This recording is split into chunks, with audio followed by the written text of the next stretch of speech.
See, adding vectors would be entirely different from adding scalars. Scalars directly you can go for, simple addition or subtraction, because scalars are not concerned with the directions basically. But when it comes to adding vectors, then not only the magnitude but the directions are to be considered there. So we need to have some procedures established to find out, how we can add vectors, friends. So the first law which helps us in vector addition is triangle law of vector addition. So the law is very interesting. One needs to understand it to perfection. Why? Because time and again you will have to apply this law whenever we add vector quantities. What this law says, let's understand that. Simple statement. I'll try to, make you understand this statement in subsequent slides basically. But let's have a look at the statement, what the law says and how it has to be applied. Okay. So the statement says when two vectors of same type are represented in magnitude and direction by the sides of the triangle taken in a certain order. Whenever I say certain order, it means either I will go clockwise or anti-clockwise. Now, if I'm going clockwise, then I'm going to follow that order. I go anti-clockwise, I follow that order. So that's what I mean by saying order.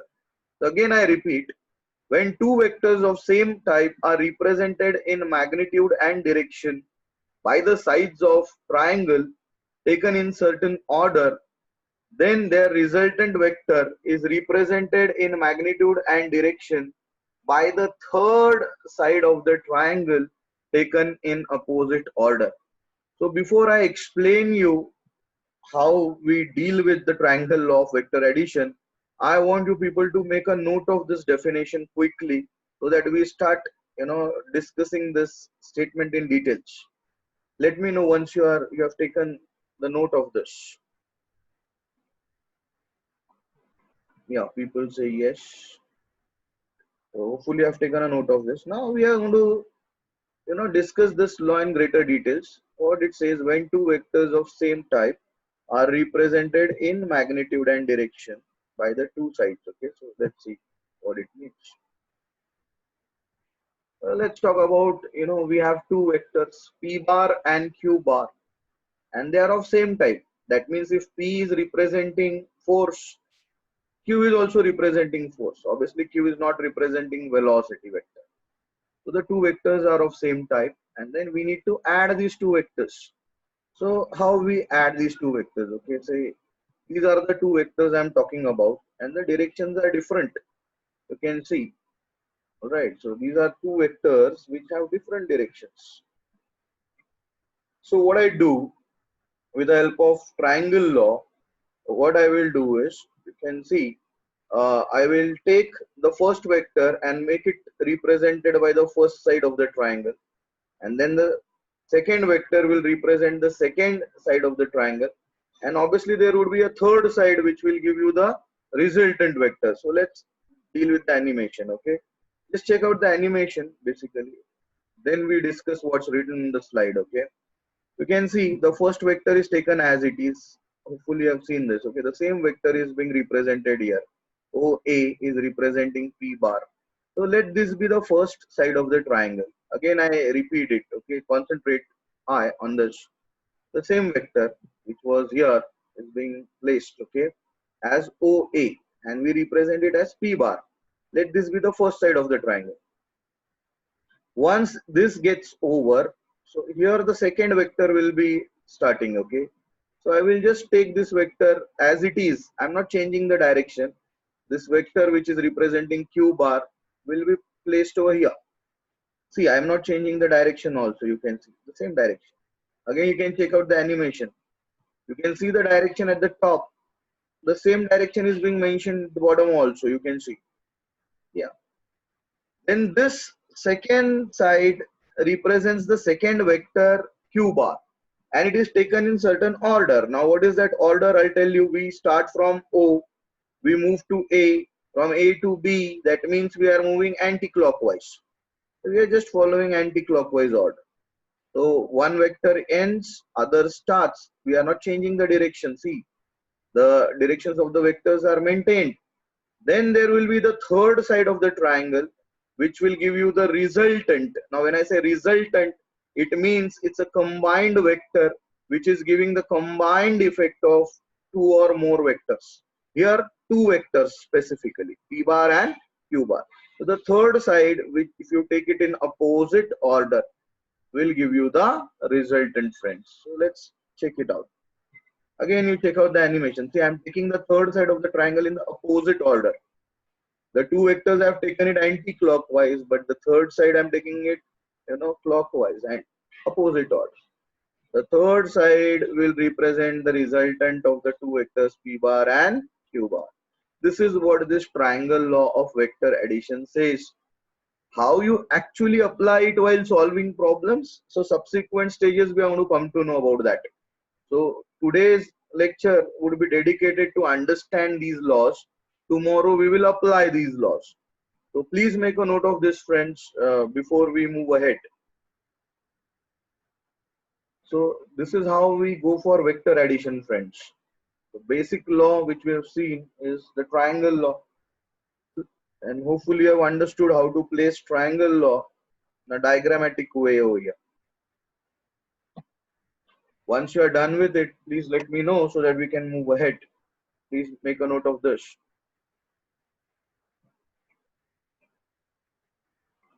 Yeah, so most of you say done. Okay, good. Yeah, friends. So very important law. Okay, lifelong we need to understand. We need to apply this law basically here onwards, so far as science is concerned. So let's move ahead then, friends. This one. Yeah. So you can see. Question is, if there are two vectors, okay, P bar and Q bar, you can use triangle law and get the vector addition of these two by the third side of the triangle. What if the vectors are more than two? Then we go for a second type of law and we call it as polygon law of vector addition basically. Now what this polygon law of vector addition says, okay, so it simply says if number of vectors are represented in magnitude and direction by the sides of an incomplete polygon taken in a certain order, then the resultant is represented in magnitude and direction by the remaining side of the polygon taken in opposite order. The statement is very clear. Diagrammatically, we have to understand what this statement means. Obviously, this law is applicable for more than two vectors. Had it been only two vectors, then triangle law was sufficient, friends. So let's move ahead. Let's understand this. Okay, so you can see, hold on. Yeah, so you can just see these are the vectors O A bar, A B bar, B C, and C D. So these are four vectors basically. So what I will do as per the statement, I will take all these vectors and start representing it with the help of the sides of the polygon. The first vector is represented as OA. Once it ends, the second vector starts AB. When AB ends, the third vector starts BC. I'm not changing this. These were the directions specified. So after this ends, it will be CD. So you can see all these vectors, they are represented by the incomplete sides of incomplete polygon, because you can see the final side is not complete over here. Then in that case, the resultant vector of all these four vectors will be given by the incomplete side of the polygon, that is OD, taken in opposite order. That's what this law says. You can see, say instead of OA, we are representing it as A1 bar, A2 bar, A3 bar, A4 bar. These are the four vectors. If these are the four vectors, friends, then the addition of these four vectors will be given by the incomplete side of the polygon taken in opposite order, you can see. So this is the incomplete side, and you take it in the opposite order, what is going to happen? You will get the resultant. Let's understand the proof. Say for example, if I want the resultant of A1 and A2, so OB, I will connect it with the triangle basically, right? The incomplete side, the side of the triangle, OB, will give me the resultant for A1 and A2. Let's understand how. So let's talk about OAB. Hopefully you are able to locate this triangle OAB. So here in this case, the triangle OAB can be located, right? OAB I'm talking about. So here you can see OB. Hopefully you are able to see this animation. OB will be representing the resultant vector for OA and AB as per our triangle law ka case. So let's put it in that format. Okay, so it will be like A1 bar plus A2 bar. So it's not a simple addition, okay? It's a vector addition. Therefore, you are putting the arrows on the head of the vectors. So OB can be given as A1 plus A2. Similarly, you can trace another triangle. Here you can see this side OB is representing the resultant of A1 and A2. You can see. All right. Let's move ahead towards the next side. OBC. Hopefully, you are able to locate this triangle as well. OBC. So the incomplete side of the triangle OC, you can see, will be representing the resultant of A1 plus A2 and A3. So I just put it that way. So OC, you can have a look at the animation over here. OC will be representing as the resultant of OB and BC as per our triangle law. But what is OB? OB is A1 plus A2. What is BC? A3.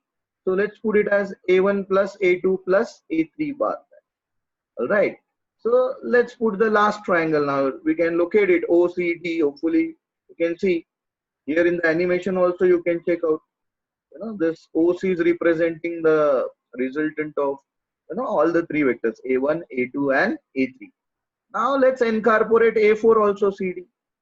So in that case, you consider triangle OCD. So let's hopefully you are able to locate this triangle OCD. The incomplete side over here, you can see OD will be representing the resultant of these three vectors and A4. Now let's put it that way. So OD bar will be equal to, hopefully you are able to locate this OD. OD bar will be equal to OC bar plus CD bar. Now OC represents A1, A2, A3 and CD represents A4. Just put it over there. So you get it as A1 plus A2 plus A3 and here it should be a plus sign, okay? Remember that, it's a typological error. Here it should be plus sign. So in a way what we have done, if there are more than two vectors, as in this case there are four vectors. So instead of a triangle, we have represented it by the sides of the incomplete polygon. And finally the incomplete side of the polygon will represent the resultant of all these vectors. That's what this statement says. If you are considering the vectors in clockwise direction, then the resultant has to be considered in, sorry, if you are considering anti-clockwise, the resultant has to be considered in clockwise direction. So you just change the order, taken in opposite order, that's what it says. So you can see polygon law for vector addition is nothing but modification of triangle law only. So basically it's a triangle law which is working for more than two vectors over here in this case. Alright friends, so hopefully you have understood this. So please make a note of it, very interesting and important slide. This law is called as polygon law of vector addition. Please make a note of it and then we proceed further. Let me know once you're done with it.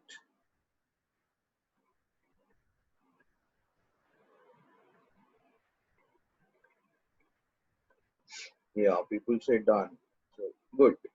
So very interesting. So in a way, friends, polygon law is not a different law. It's just the modification of triangle law.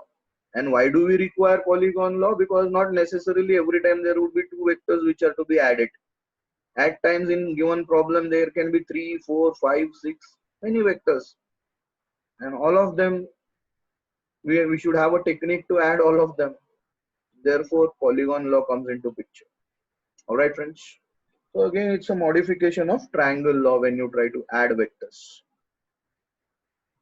Okay, now let's move ahead towards one more important law, okay, of vector addition, which is again the modification of triangle law only, and we call it as parallelogram law of vector addition. So in examination also, friends, you may get this proof, okay, so be alert on this now. Let's try and understand. We are going to derive some derivation basically. All right, so what this parallelogram law says, again, if you consider two vectors, okay, of same type, and they are acting at the point basically, and we want a resultant, then let these two vectors be represented by the two adjacent sides of the parallelogram. That's what it says. And then if the two vectors are represented by the two adjacent sides of the parallelogram, then the diagonal, which is starting from the same common point, will represent the resultant vector. That's what the statement says. So let's try to place it in form of a diagram so that we understand it better. Okay, so let's see how we place it. Okay, so say for example, AB is one vector. So I'm considering it as a side of a parallelogram. AD is another vector. So again, adjacent side of a parallelogram, and they both are connected at A. Okay, so they both are connected at A, friends. Okay, so you can just see. Okay, so AB is representing one side of one vector, which is one side of the parallelogram. There is another side of the parallelogram AD. All right, and they are adjacent sides of parallelogram. And important thing, they are connected at point A. All right. Then in this case, say the resultant will be given by the diagonal which starts from the connecting point A. So this blue color arrow AC will be representing the resultant vector of the two vectors AB and AD. That's what this statement says. So let's go for a construction basically. Okay, so there will be obviously angles between these vectors. So theta, if you try to observe, here you can see, just give me a moment. Yeah, theta is the angle between AB and AD. That means theta is the angle between the two vectors. But what is alpha? Alpha is the angle. You can see there is, alpha is also being traced over here. So alpha is the angle which the resultant, that means the diagonal, makes with vector AB. Okay, so this is the direction of the resultant. Alpha is the direction of result. Theta is the angle between two vectors. All right, friends. So this is the situation. Now let's construct a parallelogram so that our law holds good over here. Okay. So let's construct. Okay. So what I've done is, I've constructed the parallelogram, and there is a small construction over here. I have extended AB, which and I'm dropping a perpendicular from C, which meets the extension at E. You can see. So in a way, what I'm trying to tell you is, say I have constructed a parallelogram. These two lines are parallel lines, AD and BC. If this angle is theta, this has to be theta. You can see this is a transversal, and obviously you have dropped a perpendicular from C, so it has created a right angle triangle over here. So BEC stands for a right angle triangle. So hopefully this diagram is clear to you. Let's work out the resultant. Now if I want resultant, now what is resultant over here? The diagonal, AC. I want AC. So I have a triangle, you can see. Hopefully you are able to locate this. Okay, this bigger triangle, AEC. It's a right angle triangle, and I can apply Pythagoras theorem over here. Now when I apply Pythagoras theorem, I'll write it as AC square. Okay, here you can see AC square equal to AE square plus CE square. Okay, so I'm applying Pythagoras theorem. Now this AE can be splitted up into two parts, AB plus BE. So AE you can split it up into two parts. So let this be equation 1. And now we have another triangle also. Okay, so a small right angle triangle. I'll show you the location also.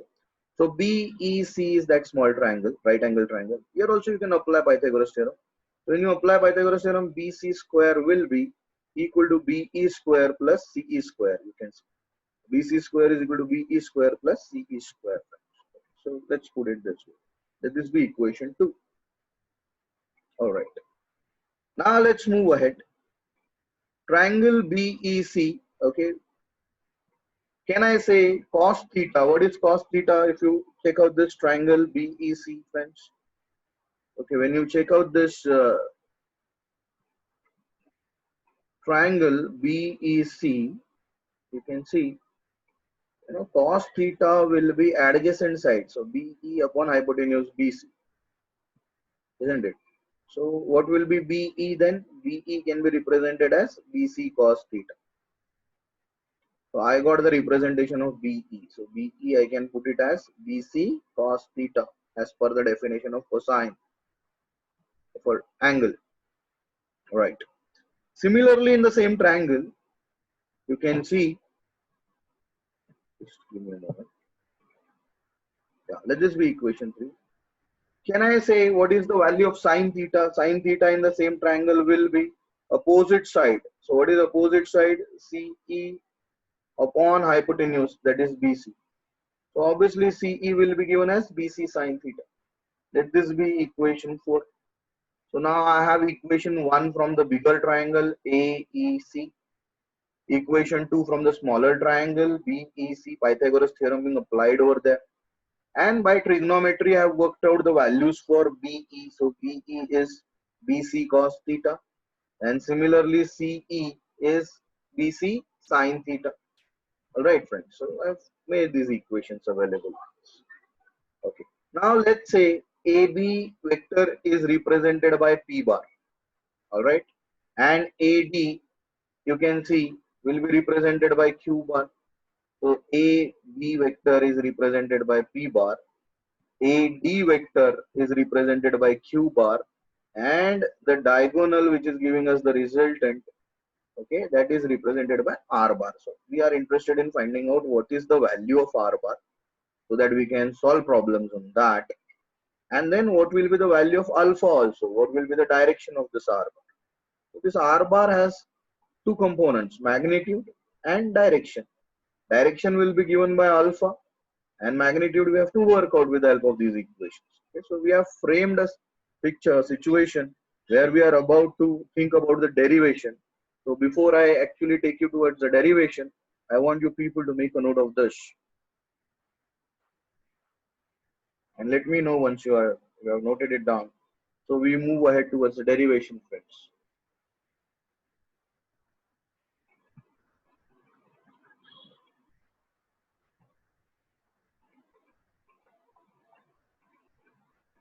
Yeah, most of you say done. Okay. Let's move ahead then.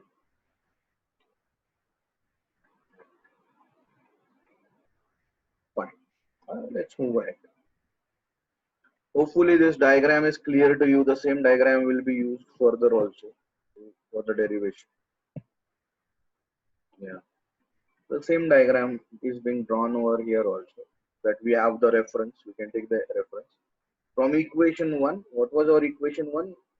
AC square equal to, yeah, AE, which is splitted up as AB plus BE. I said AE will be splitted up as AB plus BE. Just put it over here. So it's a bracket square, expand it. So when you expand it, AC square will be given by, yeah, you can expand this bracket. You can see AB square plus 2ABBE. It's not square over here, okay? Just correct it. Plus BE square when you expand the bracket. Plus the last term which is present will be represented as CE square. But then observe what is BE square plus CE square. Just now we have placed BE square plus CE square will be given by BC square. So this entire thing can be written as BC square. You can see AC square then will be represented as AB square plus 2AB, right? And BE can be written as BC cos theta. This is what we have derived. Here it should not be square. So BE is represented as BC cos theta. And BE square plus CE square, you are putting it as BC square. All right. Now we all know what is AC. You can see in the diagram AC is nothing but R. What is AB? AB is nothing but P. What is AB again? P. BC, we all know if AD is Q, then as per parallelogram ka concept, BC will also be equal to Q. So here you can put BC as Q, AB as P, again BC as Q.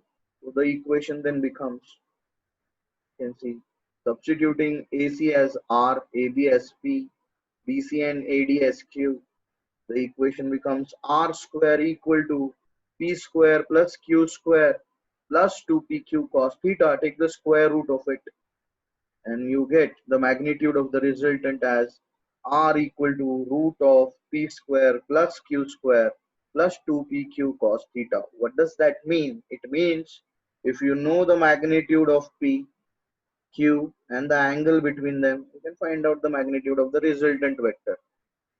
Okay, so this is what it means. You can find out the magnitude of resultant vector, friends. So this is how you work out the magnitude of resultant vectors. You know P, you know Q, you know the angle between the two vectors, you can find out the resultant. Now if you realize it, see, AB is P bar, AD was Q bar, but the same Q bar becomes BC also. So in a way, if you talk about it, it's a triangle law again. So parallelogram law is also the modification of triangle law only. Right, friends. So BC can be represented as Q. If AB is P, BC is Q, and AC will be the resultant. The triangle law comes into picture. So again, you can see, this is also an extension of triangle law only. So please make a note of it. Right now, this equation represents the magnitude of the resultant. We need to find out the direction of the resultant. So this angle alpha is going to give us the direction of the resultant, friends. Please make a note of this and let me know so that we move ahead.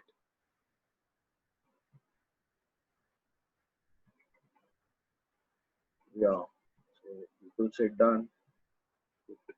No problem. Okay, so let's move ahead then. Okay, so most of you say done. So this equation in examination, they ask you to derive, okay? So whenever your colleges start, see to it that you practice this derivation, friends. And we also would be needing these derivations time and again. Okay, so let's talk about the direction of, the same diagram. I have taken it over here. You can see the same diagram at the corner. I want the direction. So if I can see this triangle, AEC, again, it's a right angle triangle basically. And we can apply trigonometry. So what can be the value of tan alpha? Opposite side upon adjacent side. Okay, so let's say tan alpha. Alpha is that direction. So from AEC, tan alpha, you can check out from the figure, tan alpha will be given as CE divided by AE. But again, if you observe the diagram, AE can be splitted up into two parts, AB plus BC. So instead of AE, I'll put it as, AB plus BE. But we all know what is CE, what is AB, and what is BE. We will put it. So CE, I will write it as BC sine theta, equation 4. If you remember the first slide. So CE is BC sine theta. AB is P bar. So and BE is BC cos theta, equation 3. So BE will be BC cos theta, CE will be BC sine theta, equation 3 and 4 if you remember from the first slide. Other things as it is. Now instead of AB, I will put it as P bar. And instead of BC, I'll put it as Q bar. So let's put tan alpha equal to Q sine theta. Instead of BC, it is Q sine theta. No bar on it. Why? Because there is an angle associated with it which is taking care of the direction. Therefore, no bar. Indirectly, that vector direction has been taken care of basically. AB will be represented as P plus BC. You can put it as, instead of BC, you can put it as Q. So it will become Q cos theta. Now if I want alpha, I'll shuffle tan on the other side. So it will be tan inverse of this entire bracket, friends. So if I know the magnitude of P, I know the magnitude of Q, I know the angle theta between them, I can find out the direction of the result. So these are the techniques which we are going to employ while solving problems, friends. So the first equation was regarding, magnitude, and alpha is the equation giving regarding direction basically. Alpha is the direction given by the resultant, for the resultant in fact. So please make a note of this, friends. So derivation gets over, we will discuss some special cases. This derivation you have to practice it 5 to 10 times at home. Then only you can derive it in exams. Okay? Very important derivation.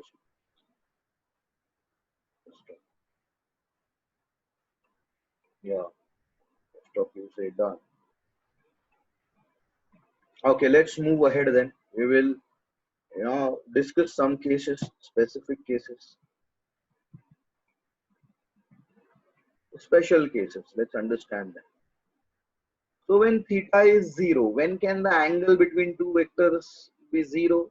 When two vectors are parallel, they are parallel vectors. So in that case, we have the equation for resultant root of p square plus 2pq cos theta. So cos 0 plus q square. Cos 0 is 1. So this equation will become p square plus 2pq cos 0 is 1 plus q square. So this is the expansion of p plus q bracket square, and you take the square root of that. So ultimately it will be p plus q. That means if two vectors are parallel, directly you can add them to get the resultant. It means that.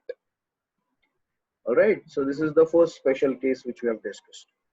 Second one, what can be the value of direction in such case if two vectors are parallel? So q sine 0 divided by p plus q cos 0. So here you can see alpha will be 0 in that case.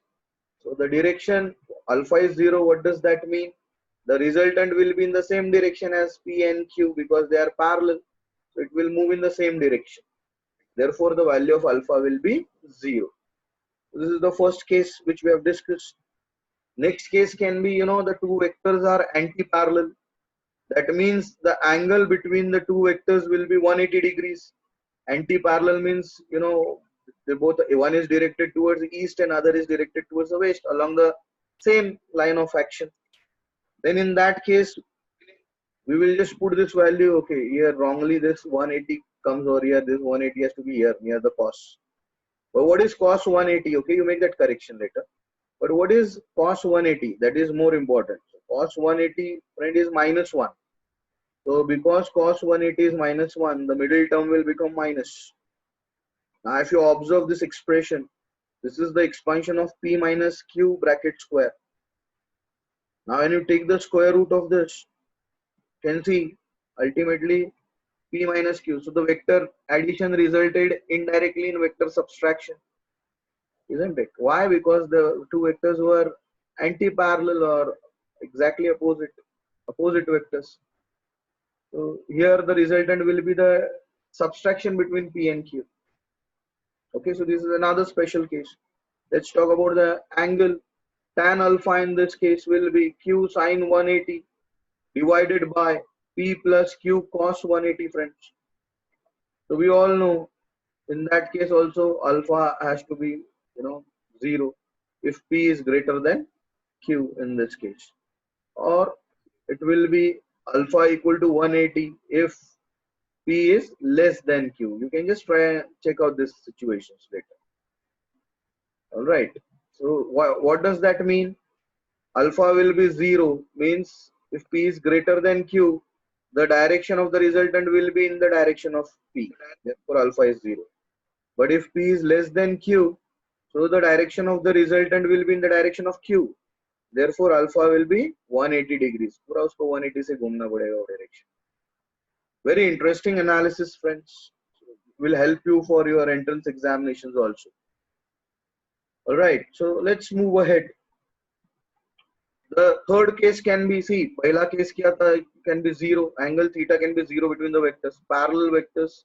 Second case was anti-parallel vectors, theta is 180 degrees.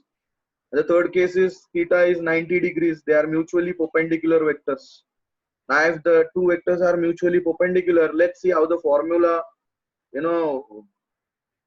changes. So let's put it as r equal to root of p square plus q square plus 2pq cos. Instead of theta, it is 90. And cos 90, you all know it is 0. So the last term vanishes. What remains is r equal to root of p square plus q square only. When I talk about alpha,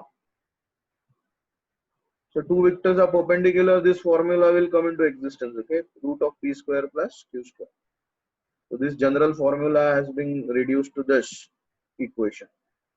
So tan alpha in that case will be q sin 90 upon p plus q cos 90. So tan alpha will be simply q by p. Sin 90 is 1, cos 90 is 0. So it will be q by p straight away. All right. So these were the three special cases where we have worked out the magnitudes and directions of parallel vectors, anti-parallel vectors, and mutually perpendicular vectors. Very, very important slide. Please make a note of it, friends.